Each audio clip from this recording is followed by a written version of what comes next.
पिंकी अपने घर में अपनी सौतेली माँ के साथ रहा करती थी। पिंकी का व्यवहार अपनी सौतेली माँ से कुछ ठीक नहीं था। वो हमेशा अपनी सौतेली माँ से बदतमीजी करती थी। पिंकी बेटी, मैंने नाश्ता लगा दिया है, आपको स्कूल से देर हो रही है, जल्दी से नाश्ता कर लो, स्कूल वैन आने ही वाली होगी। मैंने आपसे कितनी बार कहा है मुझे बेटी मत बोला करें, मैं नहीं हूँ आपकी बेटी, मेरी मम्मा को तो चील ने खा लिया था। पिंकी बेटी, अब मैं ही आपकी माँ हूँ, मैं नहीं आपका ख्याल रखूंगी तो कौन रखेगा।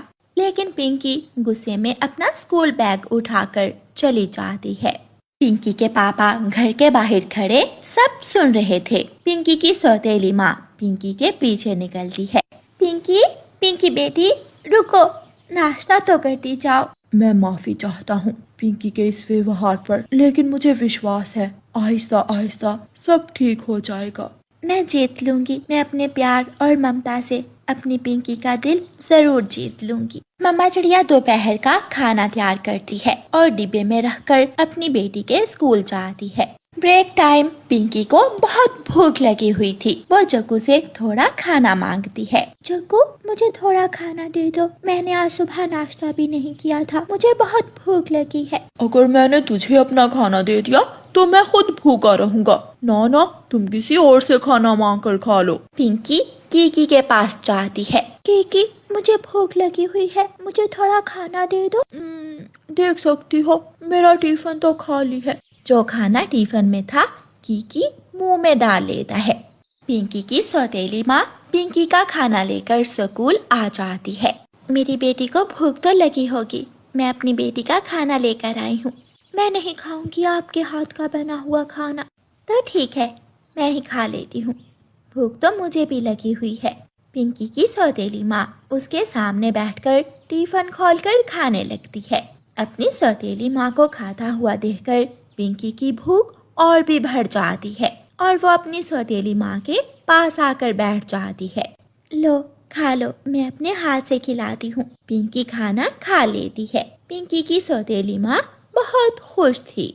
ऐसे ही पिंकी की सौतेली माँ धीरे धीरे पिंकी के करीब होती गई। पापा, मेरे स्कूल में पार्टी है कल, मुझे नए शूज ला कर दे। ठीक है, मैं अभी अपनी बेटी की पसंद के शूज ले आता हूँ, चलो मेरे साथ। पिंकी का पापा पिंकी को साथ ले जाता है। वो वाले लाल शूज मुझे बहुत अच्छे लगे हैं पापा। ठीक है, वही ले लो। पिंकी के पापा पिंकी को उसकी पसंद के शूज ले देते हैं। लाओ पिंकी बेटी, मैं ये शूज संभाल कर अलमारी में रख देती हूँ, कल मुझसे ले लेना। नहीं, मैं अपनी चीजें खुद रखूंगी, मैं खुद ही संभाल लूंगी। पिंकी शूज अपने घोंसले के पीछे रख लेती है।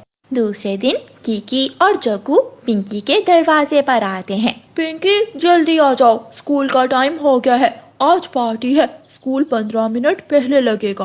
पापा, मेरे शूज तो चूहे ने काट लिए हैं। अब मैं क्या करूं? मैं क्या पहनकर पार्टी में जाऊं? पिंकी बेटी, इसलिए तो मैंने आपसे कहा था मैं आपके शूज अपनी अलमारी में रख देती हूँ। लो, अब ये मेरे शूज पहन लो, ये आपके पाँव में पूरे ही होंगे। पिंकी अपनी सौतेली माँ के शूज पहन लेती है जो उसके पाँव में पूरे थे और खुशी खुशी स्कूल पार्टी में चली जाती है। कुछ दिनों बाद जब पिंकी के स्कूल से छुट्टी का टाइम होता है तो तेज बारिश शुरू हो जाती है। पिंकी को छुट्टी होने वाली होगी, मैं पिंकी को स्कूल से ले आती हूँ।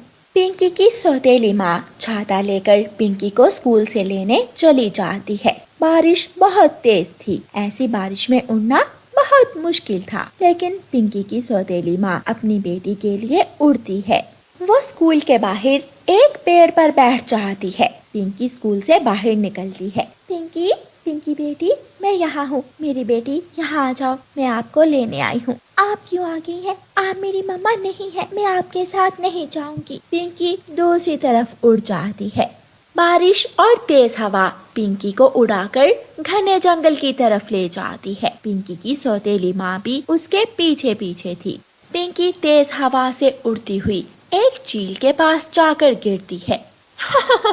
आज तो शिकार खुद ही चलकर मेरे पास आ गया, मुझे कहीं जाना भी नहीं पड़ा। चील आंटी, मुझे छोड़ दे, मुझे जाने दे। पिंकी की सौतेली माँ भी पीछे ही वहाँ आ जाती है। छोड़ दो मेरी बेटी को, मैं इसके साथ साथ तुझे भी खा जाऊंगी। मेरी बेटी को छोड़ दो। चील और पिंकी की सौतेली माँ में लड़ाई शुरू होती है। पिंकी की माँ बहादुरी से लड़ती है, वो घायल हो जाती है और फिर चील वहाँ से भाग जाती है। माँ, आपके पंख से खून बह रहा है।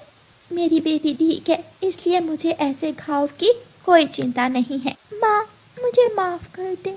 मैंने हमेशा आपसे नफरत की और आपने कदम कदम पर मेरा साथ दिया और आज आपने साबित कर दिया कि एक माँ अपने बच्चों के लिए हर हद तक जा सकती है।